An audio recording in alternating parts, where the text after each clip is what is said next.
I'm now since some minutes here on this platform. I already feel a bit dizzy. Since when are you here? I'm here since 3 days now, and I don't feel dizzy anymore. But I have other effects that are slowly starting or stopping, and it's hard to put in words. It's very abstract feelings. Like every day I've been on it, it was different. In the beginning, I was really trying to like tunnel my vision and stay focused on the bowl to kind of get used to it, get used to my new home, and but then after reading a book and doing some work, and the second day I got more interested in like also looking outside again and looking at the phenomena of a turning world. And so I was staring at the ceiling for half an hour. It's really hypnotizing. And then if you look outside at all the people, like now we are like watched by a lot of people, and you cannot really look at them, but you can try to look at all of them at the same time. So you kind of watch a flow of people, like a river of people that flow past you, and they're all looking at you, but you cannot really see them. They're all blurry, and if you watch this stream of people, it's really hypnotizing. It's like cinema, like a really abstract cinema. It's so you can spend a lot of time just watching that. Would you say this is more sculpture or more performance? This is a sculpture and a performance at the same time. I built the sculpture for this performance, but it's also meant to live longer and to not be just with me, but also with other people that can be on it. And because this experience I'm having can also,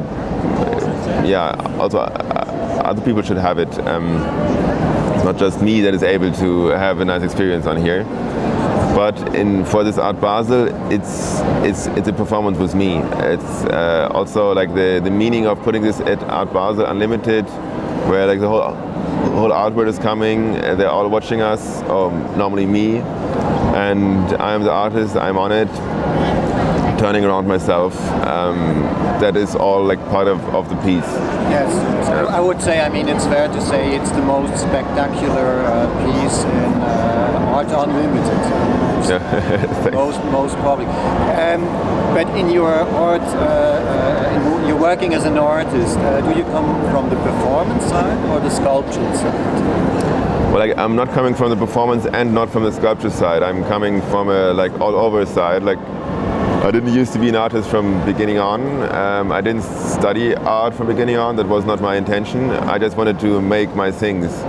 And in the beginning, these were apparatuses and installations, but also videos and lots of things that I just wanted to do because I wanted to do them, without having an idea where they're going to end up. And after a while, I figured that if I call it art, I can go on with that and don't have to become professionalized in just one of these things. And so I studied art at the Institute for Special Experiments by Olaf Eliasson, where I met a lot of other really interesting people that are also interested in a lot of things. And that's how I became an artist then. And now I'm doing this sculpture performance thing, which is my first kind of performance where I'm really part of it, like where I'm really present and people really look at me. I did other performances before where I'm like in a video and then people look at the video, but this is the first time I'm really here. There's also a sister piece. Could you explain what that is? Yeah, there's another piece exhibited right now in the Nordic Biennial in Moss in Norway, and it's a car that is like, this bowl looks simple, but it's really complicated to build. And it's a concrete cast with ultra high performance concrete, very thin layers. Inside is glass fiber and wood. And to make that thing possible was a long time. I needed to team up with an engineer, Norbert Enniken from Germany, who is doing research about these new concretes. Making all that, getting the budget for it was a long process. And I had this idea a couple of years ago, and I was crazy about turning back then. So the easiest way back then was to just like take a car, change the angle of the wheels. So the front wheels are like this and the back wheels are like this.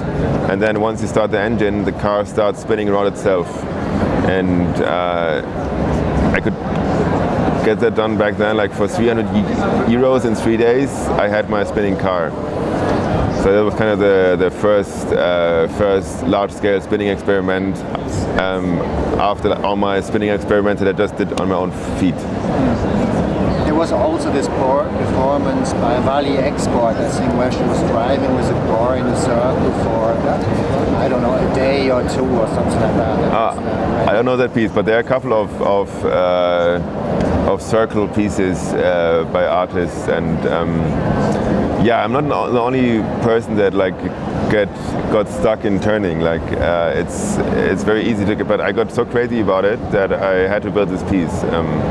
For this piece, did you talk to, I don't know, doctors or anybody how fast this could go on, or what did define the speed we are spinning? The shape of the bowl defines the speed, because it's a parabolite, the shape, like a three-dimensional parabol, and